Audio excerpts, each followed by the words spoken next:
Now, thank you so much, ladies and gentlemen, for watching this video, and please welcome back once again to my channel. Just in case you are here for the first time, please support me by subscribing, and also you can press the notification bell so that YouTube can automatically update you by sending you the notifications immediately I post a video here. Otherwise, I really want to appreciate my returning subscribers so much, because without that support, this channel cannot be where it is currently. So feel very much welcome as you watch, and I really don't take your support for granted. So the AU chairman by the name Moussa Faki was among the international leaders who pressured Raila Odinga to call off the demonstrations and the mass actions across the country. And that is how Raila Odinga ended up accepting President William Ruto's proposals of the negotiations through the bipartisan approach talks.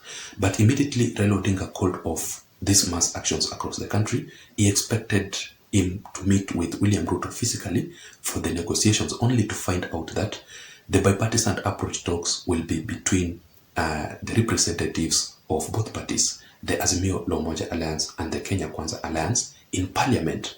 I think Raila Odinga was not satisfied with this move, and that is why Raila Odinga has officially announced the return of the mass actions across the country and the demonstrations, together with his Azimio la Umoja Alliance leaders, who are very bitter.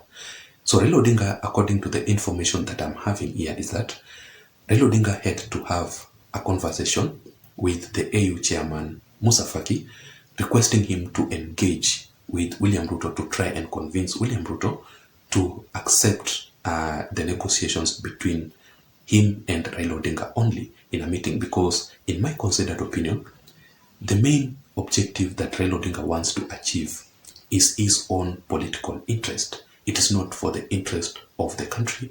It is not for the interest of the Azimio la Umoja Alliance. What Raila Odinga is trying to negotiate, to go through, it is his own political and personal interest. That is how Raila Odinga operated previously through the handshake, which I don't want to dwell on it. But let me just remind you that when Raila Odinga entered into a handshake with Uhuru Kenyatta, it was only two people. The handshake was a secret between Raila Odinga and Uhuru Kenyatta. The NASA principals and the Jubilee leaders were not even involved. They don't know what happened. They don't know about what they talked up to date.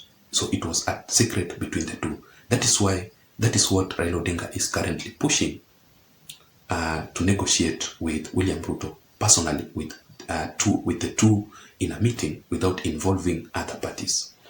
But according to the information that I'm having here, is that the AU chairman Moussa Faki disapproved Raila Odinga's request simply because, first of all, Moussa Faki doesn't want to interfere anywhere with the matters to do with this country, with Kenya.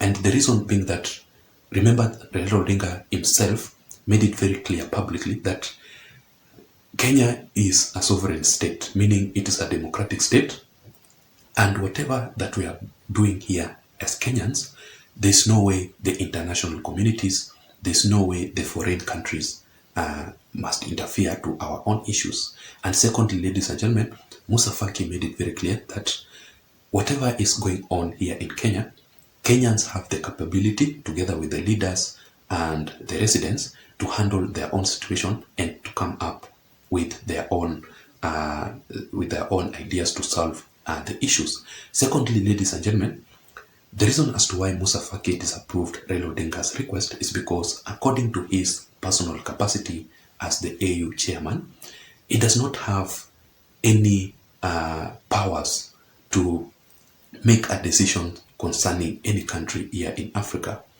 What he does is only to give the suggestions, and that is why he talked about or he requested Raila Odinga to consider as a decision of or his suggestion of calling off the mass action across the country. Because I remember Moussa Faki, during a meeting, he had to speak about this.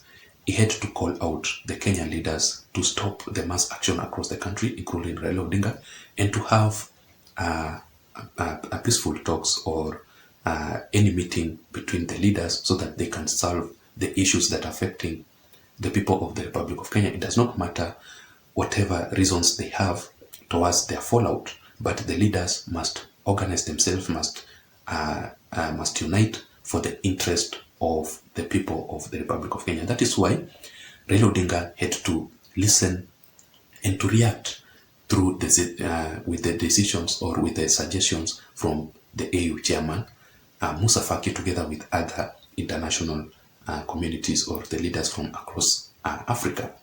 So what AU chair Moussa Faki is telling Raila Odinga is that he does not have the capability of making any decisions here in Kenya. What he does is only to give out his suggestion, to consider this and this.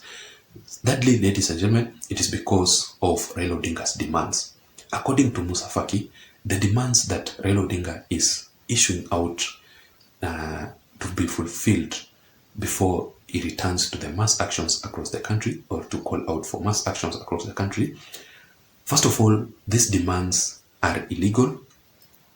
And also, ladies and gentlemen, Raila Odinga is actually using a lot of force, a lot of intimidations and threats for his demands to be sorted out by President William Ruto. Calling for the return of the mass actions, Raila Odinga is clearly using a lot of force, is using intimidation and threats. He's threatening William Ruto that if we will not agree through the bipartisan approach, if we will not have a meeting with him, with me, so that you can sort out my demands, we are going back to the street. So these demands that Raila Odinga is suggesting here are very much illegal, and the approach that Raila Odinga is using is not legit. And finally, ladies and gentlemen, the reason as to why the AU chair refused or disapproved Raila Odinga's request, it is because of his fallout with Raila Odinga.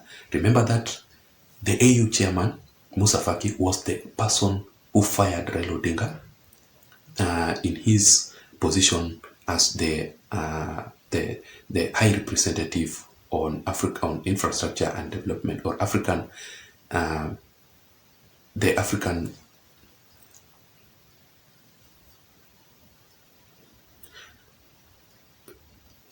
Remember that Moussa Faki was the only one.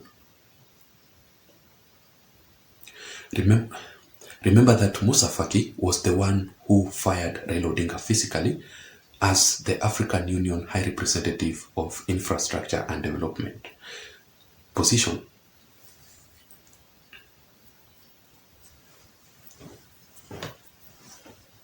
Remember that this Moussa Faki was the one who fired.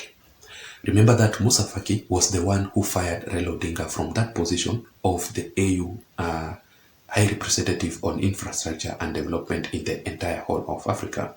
So since that day, there's that bitter fallout between him with Raila Odinga. Up to date, they have not cemented their issues. They have not solved their own personal issues. And that is why Moussa Faki had to disapprove Raila Odinga's request. That was my analysis for today. I don't know what you think. Let me hear your thoughts on the comment section below. Otherwise, I don't have much. Please support me by subscribing. Don't forget. Until next time, my name is Json. Bye bye.